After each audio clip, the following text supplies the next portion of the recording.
Hello guys, आज हम शुरू करने जा रहे हैं दी सीक्रेट रोमांटिक गेस्ट हाउस नाम का एक कोरियन हिस्टोरिकल ड्रामा जो कि जोशिडारा में सेट है। ड्रामा इंटरेस्टिंग है, फनी है और रोमांटिक भी। चलिए आगे बढ़ते हैं। कहानी की शुरुआत होती है कुछ गार्ड से जो टी पोस्ट क्राउन प्रिंस के बेटे ली सियोल को ढूंढ रहे थे। ली सियोल अभी छोटा बच्चा था और ये लोग उसे मारना चाहते थे। बच्चा जिसे गार्ड्स ढूंढ रहे थे वो पास के ही एक घर के डॉग हाउस में घुस जाता है।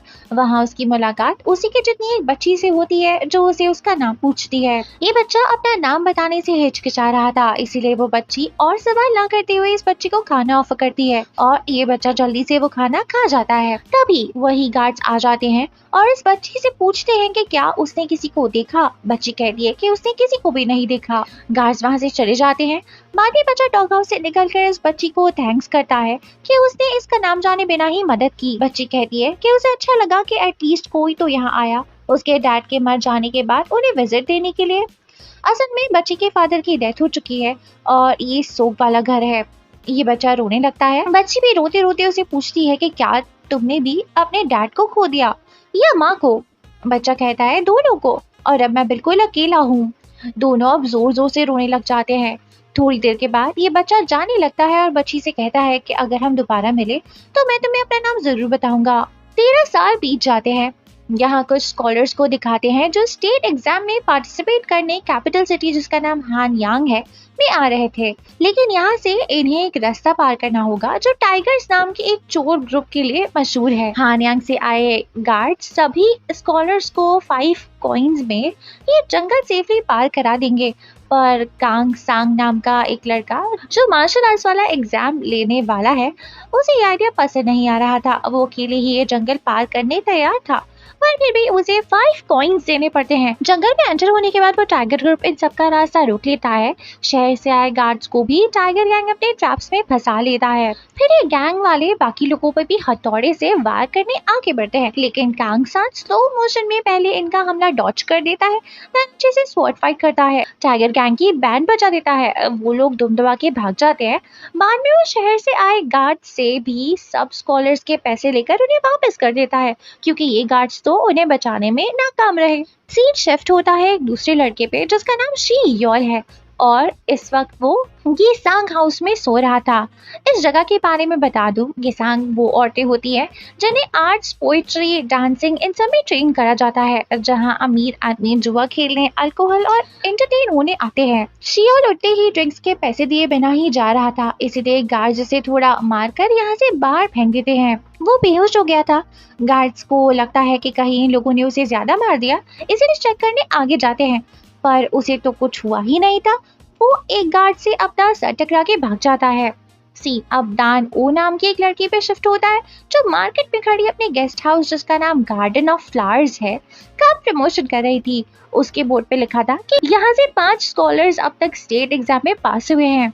कुछ स्कॉलर्स ये देखकर अट्रैक्ट हो जाते हैं, लेकिन दूसरा स्कॉलर उन्हें बोलता है कि ये लड़की झूठ बोल रही है, ये गेस्ट हाउस तो भूतिया घटनाओं के लिए मशहूर है। एक स्कॉलर जाते हुए दानो को धक्का दे देता है जिसकी वजह से वो नीचे गिर जाती है। तभी एक आदमी वहां आकर दानो के पीछे लग जाता है। कहने लगता है कि दानो अगर इसे शादी कर ले तो उसे यूं इतनी मेहनत नहीं करनी पड़ेगी, मगर दानो उसे भाव नहीं देती, आगे बढ़ जाती है। पर यह आदमी उसका पीछा ही नहीं छोड़ रहा था। वो 2 और आदमियों को बुलाकर दानो का रास्ता रोक लेता है और खुद दानो की तरफ बढ़ने लगता है। लेकिन यहाँ शियोल आ जाता है जो इस आदमी को दानो की तरफ बढ़ने से रोक लेता है। ये आदमी शियोल को एक पंच मारने जाता है, लेकिन शियोल डॉच कर देता है। ये आदमी दूसरा पंच मारता है और अब शियोल डॉच नहीं कर पाता। ये आदमी शियोल को मारने लगता है पर दानो अपने बोट से उस पर हमला करके नीचे गिरा देती है। शियोल भी इन तीनों आदमियों को मोटा पिग कहकर छेड़ देता है और फिर उनके ऊपर मट्टी उड़ाकर दानो का हाथ पकड़ के भागने लगता है। ये दोनों भागते भागते काफी आगे पहुंच जाते हैं।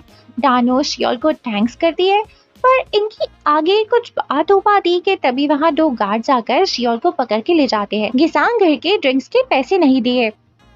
दानो अब एक रेस्टोरेंट चली जाती है जहां उसे कांग सांग दिखता है। वो उसे भी अपने गेस्ट हाउस में इनवाइट करने बढ़ती है पर उसके ठीक सामने पहुंचते ही गिर जाती है। बाद में जब कांगसान के पास जाकर उसे अपने गेस्ट हाउस में इनवाइट करती है तो कांगसान बोलता है कि क्या हानयांग में सारी औरतें ऐसे ही बेशर्म है। असल में दानो जिस स्टाइल में उसे इनवाइट कर रही थी वो थोड़ा फ्लर्टी टाइप का था।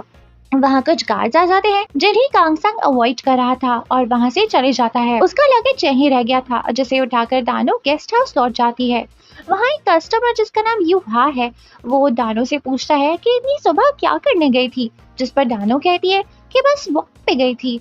वो इस कस्टमर को बड़ा भाई कहकर बुला रही थी जो इंडिकेट करता है कि दोनों थोड़े क्लोज फ्रेंड्स हैं, असली भाई बहन नहीं है। वहीं रेस्टोरेंट में कांगसान का सामान गायब था। रेस्टोरेंट की ओनर बताती है कि गार्डन ऑफ फ्लावर नाम के गेस्ट हाउस की ओनर ही कांगसान के बैग को यहाँ से लेकर गई है, ये कहकर कि वो उनके गेस्ट हाउस में रुकने वाला है। रात हो जाती है और कांगसान अब वहाँ उस गेस्ट हाउस में एंटर करता है।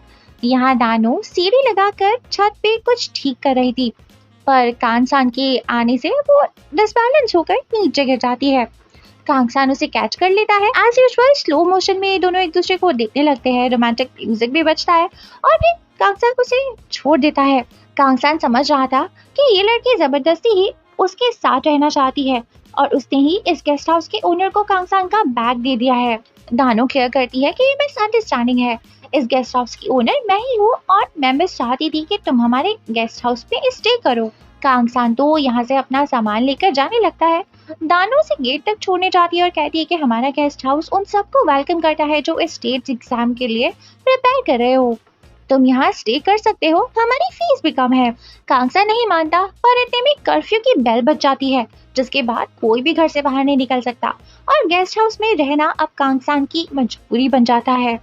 दानो से कहती है कि तुम यहाँ रुक सकते हो। वो एक बार फिर से यहाँ ठहरने की फीस बताती है और इस बार ज्यादा, क्योंकि कर्फ्यू की बेल बज जाने के बाद दानो कांगसान की मजबूरी का फायदा उठा सकती है। कांगसान को ना चाहते हुए भी रुकने के लिए मानना पड़ता है। तभी यहाँ श्री यॉल भी आ जाता है, बिखरे बालों और टूटी फूटी हालत में। कहने लगता है कि उसकी हालत बहुत खराब हो गई है। दानो कहती है कि अब तो कर्फ्यू की बेल बज गई है वरना मैं तुम्हें क्लिनिक जरूर ले जाती। शियोल बोलता है कि मुझे बस यहाँ रुकने के लिए जगह चाहिए पर अभी मेरे पास पैसे नहीं, बाद में चुका दूंगा। दानो कहती है कि वो फ्री में किसी को भी नहीं रुकने देती पर शियोर याद दिलाता है कि मैंने सुबह तुम्हें बचाया था जिसकी वजह से मेरी पिटाई हुई, मुझे बस एक रात रुकने दो। इतने में यूहा भी यहाँ आ जाता है जो दानो से पूछता है कि शियोल किस बारे में बात कर रहा है, क्या हुआ था सुबह, जिस पर दानो बात को ज्यादा लंबा नहीं करती और शियोल को यहाँ रुकने देती है।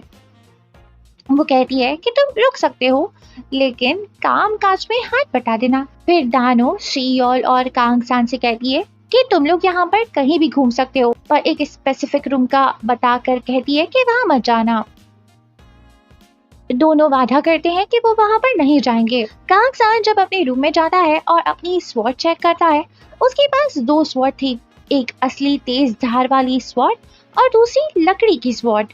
तभी वहां एक दूसरा आदमी आता है जो अपने आप को इंट्रोड्यूस करवा के बताता है कि मेरा नाम यूखू है और मैं यहाँ का पुराना गेस्ट हूँ। वो इस गेस्ट हाउस के बारे में और इन्फॉर्मेशन देने लगता है और बताता है कि ये गेस्ट हाउस बाकी गेस्ट हाउसेस से काफी सस्ता है, यहाँ खाना वगैरह सब मिलता है। कांगसान को अंदाजा होता है कि दानो ने तो इससे 15 रातों के पैसे ले लिए। तभी रूम में शियोल भी आ जाता है जो कांगसान को बोलता है कि तुम्हारा रूम तो मुझसे ज्यादा बड़ा है। यूखू उसे भी अपना इंट्रोडक्शन देने लगता है। शियोल कहता है कि तुम तो वही हो ना जो 10 सालों से स्टेट एग्जाम दे रहे हो। अब सुबह हो जाती है।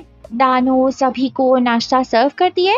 शियोल बात निकालता है कि गेस्ट हाउस के बाहर बोर्ड पे लिखा है यहाँ रुकने वाले 5 गेस्ट पास हुए हैं, क्या ये बात सच है? जिस पर दानो कहती है कि हाँ, उनमें से एक मेरे पापा भी थे। कांगसान फौरन से बोलता है कि अच्छा, और दूसरे स्कॉलर्स कौन थे? जिस पर दानो बात चेंज करके चली जाती है। उसके जाने के बाद यूखू सबको बताता है कि सच बात तो ये है कि उसके डैड के अलावा यहाँ से कोई दूसरा स्कॉलर पास नहीं हुआ। मैं भी यहाँ तब आया था जब दानो के फादर जिंदा थे, तब यहाँ बहुत सारे स्कॉलर्स आया करते थे। कांगसान पूछता है कि फिर भी एक नोबल घराने की लड़की को ऐसी क्या नौबत आ गई कि उसे गेस्ट हाउस को चलाना पड़ रहा है। जिस पर यूखू बताता है कि दानो के पापा उसके लिए सिर्फ ये गेस्ट हाउस ही छोड़कर गए थे। वहीं महल में एक औरत जो राजा की कॉन्क्यूबाइन है वो वक्त से पहले ही अपनी मेड से कहकर बच्चा डिलीवर करने की कोशिश कर रही थी। उसकी मेड उसे समझाती है कि लेबर से पहले बच्चा नहीं होगा, लेकिन फिर भी ये औरत कोशिश करना चाहती थी क्योंकि किसी मॉन ने कहा था अगर बेटा चाहिए तो वो इसी मंथ डिलीवर करना होगा। वहीं ये प्रेजेंट किंग ली छांग को दिखाते हैं जो अपने गार्ड्स के साथ एक फॉर्चून टेलर के पास जाता है, जो पर्दे के पीछे से उसके हाथ की लकीरें पढ़कर बताता है कि उसे बच्चा पैदा होगा कुछ दिन में, पर वारिस नहीं, और तो इसका खुद का वजूद भी खतरे में है। ये आदमी ली छांग को रेकमेंड करता है कि तुम उसे ढूंढना बंद कर दो जिसे तुम ढूंढ रहे हो, जिसका तुम अपने सपने में सोचकर डर जाते हो। ली छांग को गुस्सा आता है, वो अपने आदमी से पर्दा हटाने कहता है और उस फॉर्चून टेलर को मरवा देता है जबकि वो अंधा था। आखिर क्या ही बिगाड़ लेता। ली छांग उस डी पोस्ट क्राउन प्रिंस के बेटे ली सियोल को ढूंढकर मारना चाहता है जो पहले सीन में भाग गया था। एक मिनिस्टर से ली छांग को पता चलता है कि ली सियोल हानयांग में कहीं पर ठहरा हुआ है। स्टेट एग्जाम के लिए बहुत सारे स्कॉलर्स इस वक्त हानयांग में आए हुए हैं, वो भी मौका देखकर यहाँ आ गया होगा। ली छांग ऑर्डर देता है कि ली सियोल को ढूंढकर मार दो। दिखाते हैं सेन वुनहो को जो कि किसी बड़ी पोजीशन पर है। वो अपने गार्ड्स को बोलता है कि जाकर हानयांग के हर घिसांग घर और गेस्ट हाउसेस का चप्पा चप्पा चार मारो, कुछ भी करके ली सियोल को ढूंढकर मारो। वो गार्ड महल के किसी पुराने हेड यूनुक को बुलाता है। इस यूनुक ने पहले ली सियोल को सर्व करा है तो वो पहचान जाएगा। वहीं कांग सान एक बुक स्टॉल पे जाकर शामोनिक प्रोफेसीज नाम की एक बुक को ढूंढ रहा था। दुकान वाला कहता है कि उसके पास ऐसी कोई भी बुक नहीं। फिर वहाँ यूहा भी आ जाता है। दोनों के बीच थोड़ी बातें होती है, जैसे यूहा पूछ रहा होता है कि तुम्हें वो बुक क्यों चाहिए, जिस पर कांग सान बोलता है कि उसे बस जानना है। यूहा कहता है कि वो कांग सान के लिए बुक लाने की कोशिश करेगा। ये दोनों बातें करते करते ब्योंगक के पास से गुजरते हैं। ब्योंगक इस शहर का सबसे बड़ा गेस्ट हाउस है जिसे हवारियोंग नाम की एक गिसांग चलाती है। वहाँ ब्योंगक में एक औरत को घुसने नहीं दिया जा रहा था। युहा इस औरत को जानता था क्योंकि वो इसके घर की मेड हुआ करती थी। वो औरत युहा को बताती है कि उसके न्यूबॉर्न बेबी को उसके पति ब्योंगक ने अपना कर्ज उतारने छोड़ आया है। युहा और कांगसान कहते हैं कि वो इस बच्चे को ब्योंगक से बचा कर ले आएंगे। वहीं ब्योंगक के अंदर शी योल भी था जो जुआ खेल रहा था और जीता भी था। तभी दानो आकर उसके जीते हुए पैसे ले लेती है, ये कहकर कि वो इसके रेंट से काट लेगी। यहाँ ब्योंगक के अंदर इन्हें कांगसान और युहा भी दिखाई देते हैं। जब शियोल और दानो इनसे पूछते हैं कि वो यहाँ क्या कर रहे हैं, तब ये दोनों कहते हैं कि हम तो यहाँ पर गेम खेलने आए हैं। चारों एक टेबल पकड़ के खेलने लगते हैं, लेकिन कांगसान और युहा को तो बच्चे को बचाने जाना था। दानो और शियोल भी समझ आते हैं कि कुछ गड़बड़ जरूर है। कांगसान बता देता है कि यहाँ एक आदमी ने अपने बच्चे को छोड़ दिया है कर्जा उतारने के लिए। अब चारों अलग अलग डायरेक्शंस में जाकर बच्चे को ढूंढने लगते हैं। युहा किसी सीक्रेट एरिया पे पहुंच जाता है जहाँ हवारियों आकर उसके गले पे छुरा रख देती है और पूछती है कि वो कौन है और यहाँ क्या कर रहा है। युवा कहता है कि मैं तो गेस्ट हूँ, रास्ता भटक गया हूँ। हवारियों छुरी हटा देती है और बोलती है कि यहाँ गेस्ट का आना मना है। युवा वहां से चला जाता है। कुछ देर के बाद इसी एरिया में नानो आती है और उसे एक रूम में बच्चा मिल भी जाता है। वो बच्चे को उठाकर वहां से भागने लगती है, लेकिन यहाँ काम करने वाले लोगों को पता चल जाता है कि बच्चा अपनी जगह से गायब है और इसलिए वो लोग बच्चे को ढूंढने लगते हैं। दानो भी छुपने के लिए एक दूसरे रूम में चली जाती है और कुछ शेल्फ्स के पीछे छुप जाती है। गार्ड्स को पता चल जाता है कि वहाँ कोई छुपा हुआ है। तभी कांगसंग आकर इन गार्ड्स को घिरा देता है और दानो और बच्चे को बचा लेता है, पर यहाँ और दो गार्ड्स आकर इनका रास्ता रोक लेते हैं।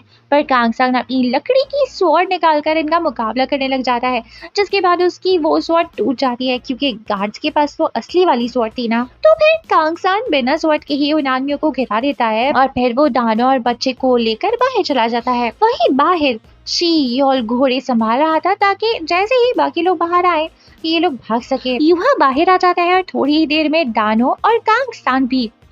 फिर चारों जाकर बच्चे को उसकी माँ को सौंप देते हैं। चारों दानो, युहा, कांगसान और शियोल की अच्छी बनने लगी थी। ये लोग एक दूसरे को छेड़ते भी हैं पर दोस्त भी हैं। जब ये लोग गेस्ट हाउस में पहुंचते हैं तो वहाँ कुछ लोन कलेक्ट करने वाले लोग तोड़फोड़ मचा रहे थे। वो कहते हैं कि हम उधार वापस लेने आए हैं जो दानो के पापा ने लिया था। दूसरी तरफ वो गार्ड और चीफ यूनुक जो ली सियोल को ढूंढने निकले थे वो भी अब इसी गेस्ट हाउस की तरफ बढ़ रहे थे। एपिसोड यहाँ पे खत्म हो जाता है। जरूर ये क्राउन प्रिंस का बेटा इलिसियोल जिसे गार्ड्स ढूंढ रहे हैं वो गेस्ट हाउस में ठहरने वाले तीनों लड़कों में से एक है। That's it guys, I hope आप लोगों को ये वीडियो पसंद आई हो। अगर आप चाहते हैं कि मैं इसका नेक्स्ट पार्ट भी लाऊं तो कमेंट में लिखकर बताना। वीडियो को लाइक शेयर एंड चैनल को सब्सक्राइब कर लेंगे तो हमें इस काम को जारी रखने की और भी मोटिवेशन मिल जाएगी। Good bye.